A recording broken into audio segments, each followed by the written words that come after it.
ανασκευάζοντας τους μύθους. Στον κόσμο, πέραν από ό,τι θεωρείται, υπάρχει μια θρησκεία με κεντρικό άξονα έναν Θεό δημιουργό που νοιάζεται και καθοδηγεί τα πλάσματά του, και ειδικά τον άνθρωπο. Είναι η καλούμενη αβρααμική θρησκεία με 3 κλάδους. Τον Ιουδαϊσμό ως πρώτο, τον Χριστιανισμό και τον Ισλαμισμό ως επόμενους. Με πλήθος παρακλάδια. Οι θεωρούμενες ανατολικές θρησκείες, όπως ο Ινδουισμός, Βουδισμός, Ταοισμός και άλλα, είναι περισσότερο φιλοσοφίες ζωής παρά με την προσδιορισμένη στη Δύση έννοια της θρησκείας. Θεμέλιος λίθος των αβρααμικών θρησκειών είναι η Παλαιά Διαθήκη. Το βιβλίο αυτό, με πλήθος θεογονικών, ιστορικών και ανθρωπολογικών ισχυρισμών, οφείλουμε κάποτε να το δεχθούμε ως μυθιστορία. Γιατί πώς αλλιώς μπορούμε να το χαρακτηρίσουμε όταν πέφτει σχεδόν στα πάντα έξω. Για παράδειγμα, ισχυρίζεται ότι ο κόσμος δημιουργήθηκε πρόσφατα, πριν περίπου 6.000 χρόνια, συγκεκριμένα 5.877, σύμφωνα με το εβραϊκό ημερολόγιο που μετράει, υποτίθεται, αποκτήσεως κόσμου. Ενώ η ηλικία της γης προσδιορίζεται περί τα 4,5 δισεκατομμύρια χρόνια. Άλλο σημαντικό είναι ότι θεωρεί τον άνθρωπο, όπως και όλα τα όντα, κατευθείαν δημιουργήματα, ενώ είναι αποδεκτό πως αποτελούν αποτέλεσμα εξελικτικής γραμμής. Εδώ πατάμε σε 2 βάρκες, τη μια της φαντασίας και την άλλη της πραγματικότητας. Πρέπει κάποτε να επιλέξουμε την πλέον σταθερή. Αυτά είναι μερικά μόνο στοιχεία διαφοροποίησης, που θα τα επεκτείνουμε, όχι γιατί η θρησκεία μέσω της πίστης δεν έχει σκοπιμότητα, αντίθετα, τη σκοπιμότητα και την ωφελιμότητα την προσδιορίσαμε πριν ως στοιχείο φυσικής επιλογής που προσφέρει πλεονέκτημα. Όμως, ως Homo sapiens, που υποτίθεται πως είμαστε, πρέπει να διαχωρίσουμε το άχυρο από το στάρι. Περί της ανθρώπινης τελειότητας. Είναι άραγε ο άνθρωπος το πιο τέλειο όν, καμωμένος κατ' εικόνα και ομοίωση του Θεού, και μάλιστα τελευταίο στη σειρά της δημιουργίας. Πριν απαντήσουμε, οφείλουμε να αποσαφηνίσουμε τι εννοούμε με τον όρο τελειότητα, σωματική, διανοητική ή βιολογική. Ας αρχίσουμε με την πρώτη. Σωματοαισθητικά, αν δει κανείς τον άνθρωπο με τα μάτια της θεϊκής ομορφιάς, έχει καταντήσει ένας γυμνοσάλιαγκας, που αν δεν ντυθεί, δεν καλοπιστεί, απέχει πολύ από το να ξεχωρίζει για τη θεϊκή του χάρη. Αν όμως η ανθρώπινη υπεροχή εδράζεται στη διανόηση, στην περίφημη λογική του, αυτή θα κριθεί εκ του αποτελέσματος. Γιατί, αν η λογική είναι μέτρο τελειότητας, τότε πρέπει να αποδειχθεί και βιώσιμη. Οι δεινόσαυροι κατώτεροι κατά νου κυριάρχησαν στη γη για 160 εκατομμύρια χρόνια. Η θαλάσσια ανεμόνη, χωρίς εγκέφαλο, ζει ακόμη ατάραχη στις θάλασσες. Ο άνθρωπος με τη λογική του για πόσο θα επικρατήσει. Θα κάνει έναν κύκλο βιολογικής επικράτησης που θα διαρκέσει έστω μερικές χιλιάδες χρόνια ακόμη, ή θα αφανιστεί νωρίτερα, μετατρέποντας σε κρανίου τόπο και τη γη. Ας πάμε στη βιολογική του τελειότητα. Υπάρχει ένα ζωήφιο, το tardigrade ή βραδύπορο, που αντέχει θερμοκρασίες από το απόλυτο σχεδόν 0, -234,15 βαθμοί Κελσίου, έως υψηλό βρασμό. Μπορεί να ζει από το κενό έως πιέσεις χιλιάδων ατμοσφαιρών, αντέχει ακτινοβολία 1000 φορές πάνω από τα ανεκτά όρια και επιβιώνει ακόμη και στο διάστημα, σε μετεωρίτες. Διαθέτει λοβωτό εγκέφαλο με νευρική άλυσο, αναγεννά το DNA του και αναπαράγεται με παρθενογένεση. Ζει από τα βάθη των ωκεανών έως τις κορυφές των Ιμαλαίων, κυρίως ευρεία. Και ευτυχώς για εμάς είναι φυτοφάγο. Αυτό, αν μη τι άλλο, αποτελεί ένα θαύμα της φύσης, βιολογικό, όχι μεταφυσικό. Ο άνθρωπος, σε σύγκριση, μοιάζει εύθραυστο πείραμα. Ακόμη και ο ταπεινός ορνηθόρυχος, που ζει εξίσου καλά στη στεριά και στο νερό, γεννά αυγά και θυλάζει τα μικρά του, προκαλώντας σύγχυση στους φυσιοδίφες για το σε ποιο είδος ανήκει, συγκεντρώνει μεγαλύτερο βιολογικό ενδιαφέρον από εμάς. Διαθέτει και 10 είδη φυλετικών χρωμοσωμάτων έναντι 2 του ανθρώπου. Εξάλλου, η φράση «πιο τέλειο όν» είναι εκφραστικά λανθασμένη. Το τέλειο δεν έχει πιο τέλειο. Στερείται υπερθετικού βαθμού η τελειότητα. Όσο για το ότι ο άνθρωπος δημιουργήθηκε τελευταίος, ούτε αυτό φαίνεται να ισχύει. Νέα είδη συνεχώς δημιουργούνται και χάνονται, μα το ανθρώπινο χρονικό πλαίσιο είναι πολύ μικρό για να το αντιληφθούμε. Και σύμφωνα με την κοσμολογία, η δημιουργία του κόσμου δεν έχει τελειώσει, αλλά συνεχίζεται, καθώς γεννιούνται και πεθαίνουν κόσμοι αδιάκοπα. Το λεγόμενο Big Bang, όλο και περισσότερο, μοιάζει με έκρηξη στη γειτονιά μας παρά με μοναδικό κοσμικό γεγονός. Εξ όλων αυτών, η αντίληψη που έχει ο άνθρωπος για τον Θεό και κατ' επέκταση για τον εαυτό του, μοιάζει με έναν βάτραχο που κοιτιέται φουσκωμένο στο νερό μιας λίμνης. Φαντάζει τέλειος, αγέροχος, μεγαλοπρεπής, άξιο τέκνο ενός Θεού, που δεν είναι δυνατόν, βάτραχος είναι. Και εδώ δεν μπορεί κανείς να μην αναλογιστεί τον ξενοφάνη. Αν τα ζώα μπορούσαν να αποτυπώσουν τους θεούς, σαν κι αυτά θα ήσαν. Και ακόμη τον λεγόμενο άθεο, κατά πολλούς, Ηράκλειτο, που είπε «Ο ωραιότερος άνθρωπος μπροστά στον Θεό είναι πίθηκος στην ομορφιά και στη σοφία».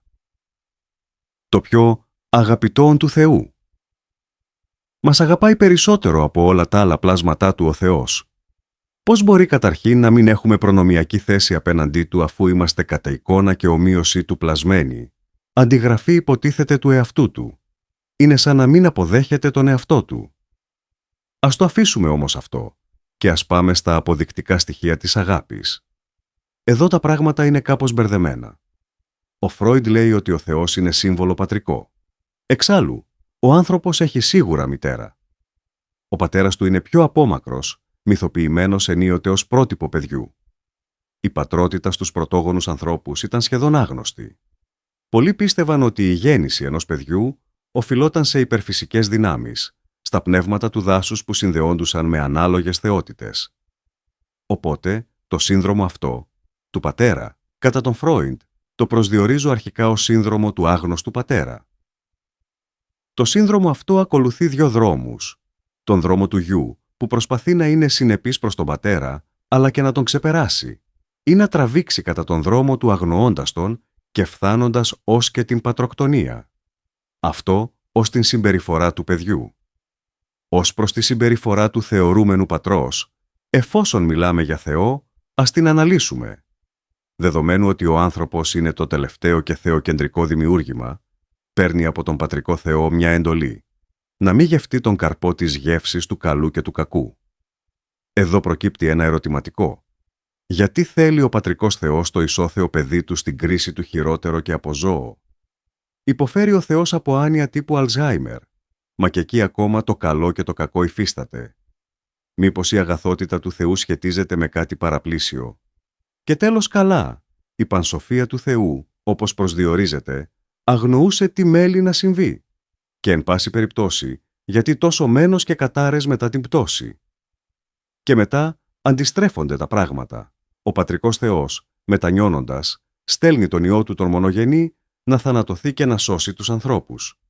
Πώς να θανατωθεί αφού ο Θεός είναι αθάνατος? Και ενώ είναι αδιέρετος, παίρνει τρεις υποστάσεις που δεν είναι ίσες: Πατήρ, Υιός, Άγιο Πνεύμα. Εδώ, ξανά στον απλό άνθρωπο, εμφανίζεται ένα μπέρδεμα. Από τη μια ότι ο Θεός ενδιαφέρεται, από την άλλη ό,τι κάνει είναι αποτύψεις. Από τη μια ότι θέλει τον άνθρωπο καθοδηγούμενο, μη ικανό όπως πρέπει να προσδιοριστεί. Από την άλλη, πως ποτέ δεν τον εγκαταλείπει από αγάπη. Πού είναι το κλειδί? Το κλειδί είναι ένα σύνδρομο που το ονομάζω αντίστροφο της ηλέκτρας. Το σύνδρομο της ηλέκτρας είναι μια μορφή ειδιποδίου συμπλέγματος που εκφράζει την τάση, το ενδιαφέρον της κόρης προς τον πατέρα. Ως αντίστροφο το προσδιορίζω με το ενδιαφέρον που εκφράζει ο πατέρας προς τον γιο, τον άνθρωπο, από τη μεριά του τέκνου. Σε σχέση με το σύνδρομο του αγνώστου πατέρα, που θέσαμε ως φροηδική αρχή, η αγάπη του Θεού στον άνθρωπο αντανακλά την επιθυμία του γιου, εδώ του ανθρώπου. Ένα αρχέτυπο που έμεινε από παλιά, που ενώ η ουσιαστική κραυγή του είναι προς τη μάνα, η εσωτερική του προσμονή είναι βαθιά υπόκριφη, στο πνεύμα του πατέρα. Ναι, μας αγαπάει ο Θεός ο Πατρικός, δεν είναι δυνατόν να μην μας αγαπάει. Αν όμως θέλουμε να δούμε τα πράγματα θεοκεντρικά ψυχρά, πράγμα που δεν το συνιστώ, η αγάπη του Θεού στον άνθρωπο σχετίζεται με την εκ του Θεού δυστυχία του ανθρώπου. Μην το γυρίσεις όμως, φίλε αναγνώστη, ανάποδα αυτό το νόμισμα. Ούτε και να σκεφτείς πως ίσως ο Θεός να μην είναι τόσο πατέρας, όσο μια κατασκευή της ανάγκης για να υπάρχει. Τα οράματα.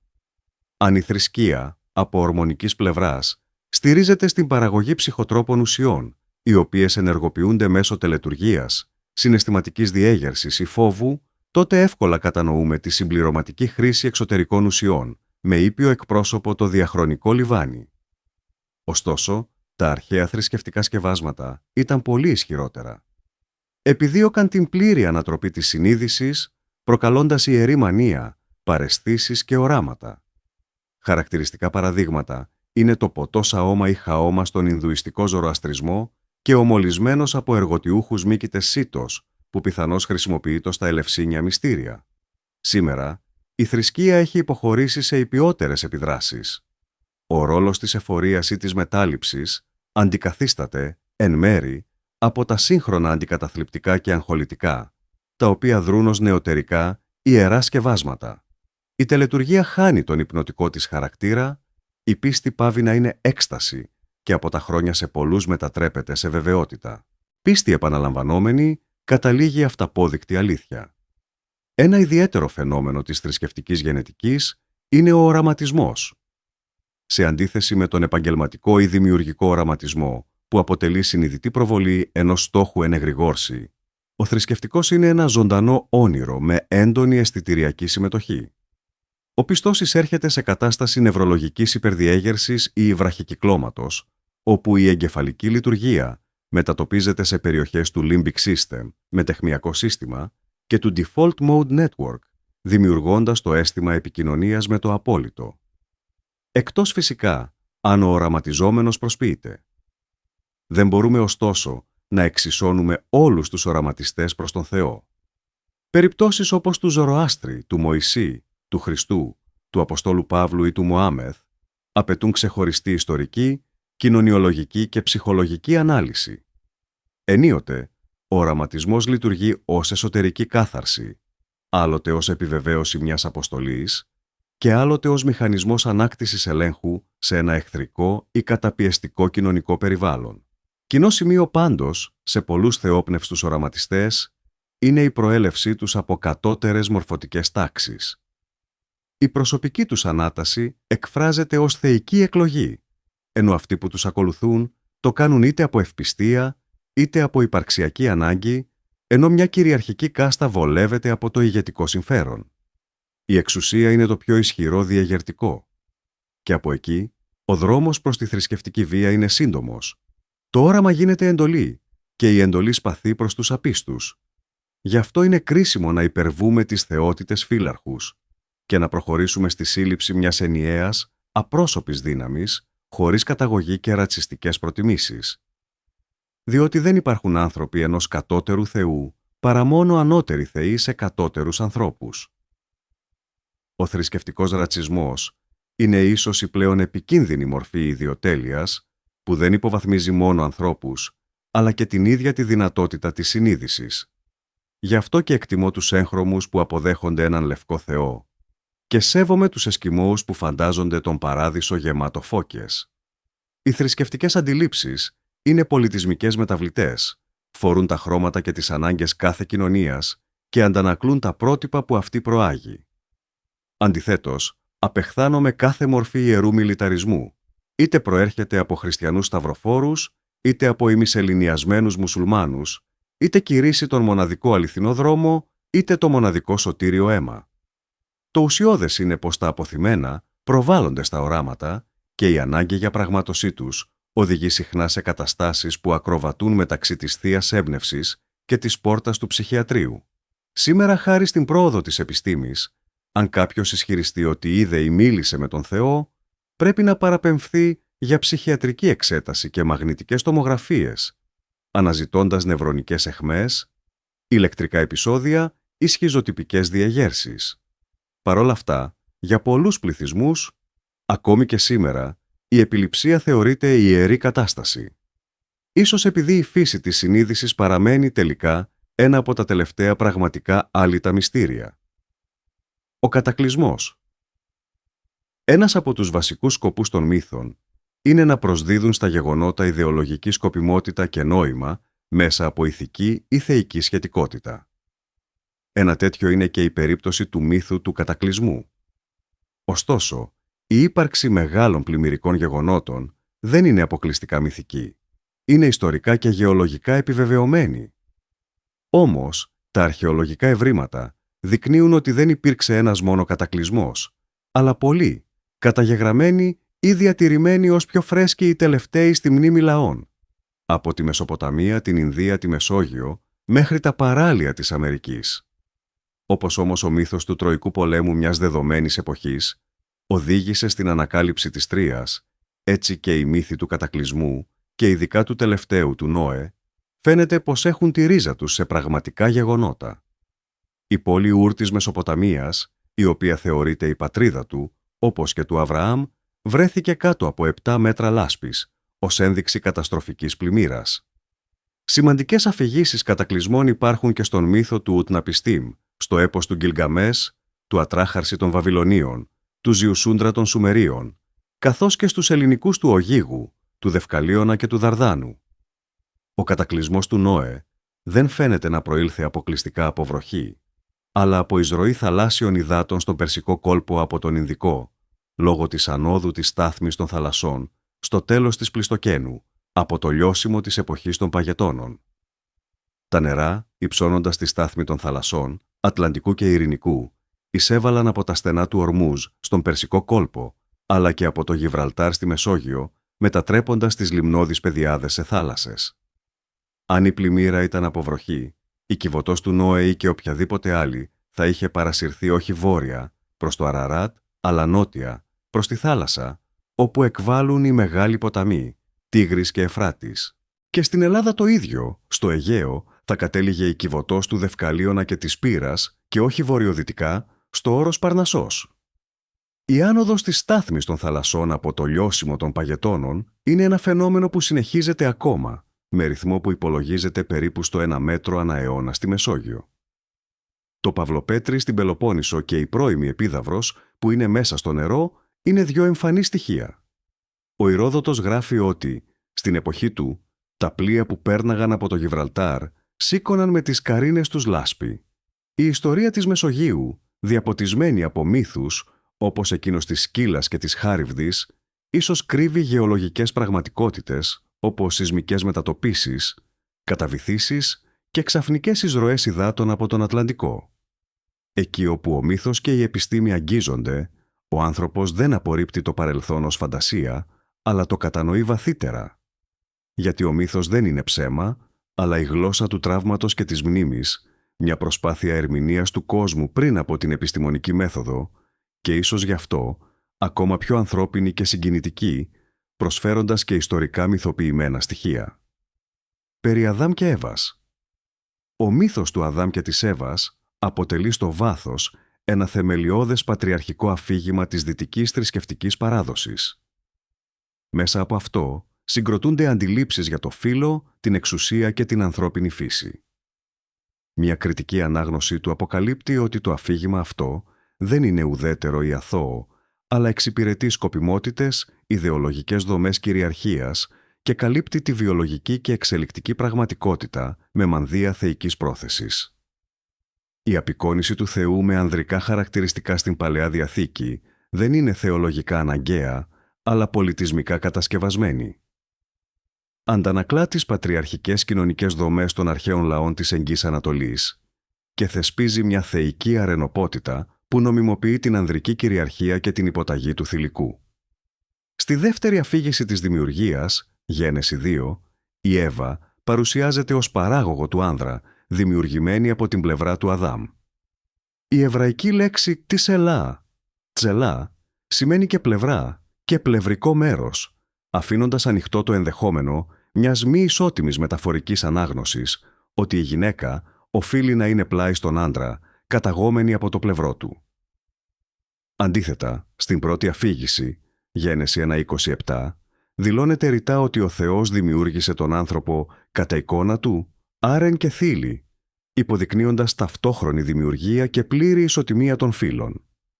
Το αφήγημα, επομένως, εμπεριέχει εσωτερικές αντιφάσεις οι οποίες φανερώνουν την πολυσημεία και την ιδεολογική επεξεργασία των κειμένων. Το θηλυκό είναι προεπιλογή στη βιολογία. Από εμβριολογική άποψη, το αρσενικό έμβριο προέρχεται από θηλυκή βάση. Αυτά θα εξηγηθούν αργότερα στο κεφάλαιο της δημιουργίας των φύλων. Προς το παρόν αρκεί ότι η βιολογική προεπιλογή έρχεται σε αντίθεση με την παραδοχή του μύθου ότι το αρσενικό προηγείται και το θηλυκό προέρχεται από αυτό. Όσοι επιμένουν πως το αρσενικό γενετικά προείσταται, ας αναρωτηθούν το απλούστατο, γιατί το αρσενικό σώμα διαθέτει άχρηστες θηλές, αφού δεν τις χρειάζεται. Η ίδια η οξύνια ανοίγει την πόρτα της καταγωγής. Επίσης, η ανθρώπινη ύπαρξη δεν είναι το τελικό προϊόν ενός θεϊκού σχεδιασμού, αλλά αποτέλεσμα μιας μακράς και τυχαίας εξελικτικής διαδικασίας. Η ιδέα του ανθρώπου ως κορονίδας της δημιουργίας συνιστά καθαρά ανθρωποκεντρική προβολή και όχι επιστημονικό έβριμα. Η φύση δεν υπακούει σε ιεραρχίες, αλλά σε συνεχείς μεταμορφώσεις και αλληλεπιδράσεις. Στην αφήγηση της πτώσης, η Εύα παρουσιάζεται ενοχοποιούμενη για την παραβίαση της θείας εντολής. Αυτός ο συμβολισμός σχετίζεται με εργαλείο ελέγχου του θηλυκού, θεμελιώνοντας προκαταλήψεις περί γυναικείας αδυναμίας και ηθικής κατωτερότητας. Όμως, αν διαβαστεί χωρίς θεολογική προκατάληψη, η αφήγηση δείχνει και την από κοινού ευθύνη και εν τέλει την ανθρώπινη περιέργεια ως κινητήρια δύναμη της ανθρώπινης καταβολής. Εν κατακλείδη, ο μύθος του Αδάμ και της Εύας δεν πρέπει να αντιμετωπίζεται ως ιστορικό γεγονός, αλλά ως πολιτισμικό κατασκεύασμα. Η επανεξέτασή του υπό το φως της βιολογίας, της εξελικτικής θεωρίας και της κοινωνικής δικαιοσύνης αποκαλύπτει μια βαθύτερη αλήθεια, ότι οι θρησκευτικοί μύθοι εκφράζουν τις προκαταλήψεις και τις δομές της εποχής τους. Αν επιθυμούμε μια κοινωνία ισότητας και γνώσης, οφείλουμε να αποδομήσουμε τα παλαιά ιδεολογήματα και να στραφούμε στις αλήθειες που αποκαλύπτει η φύση.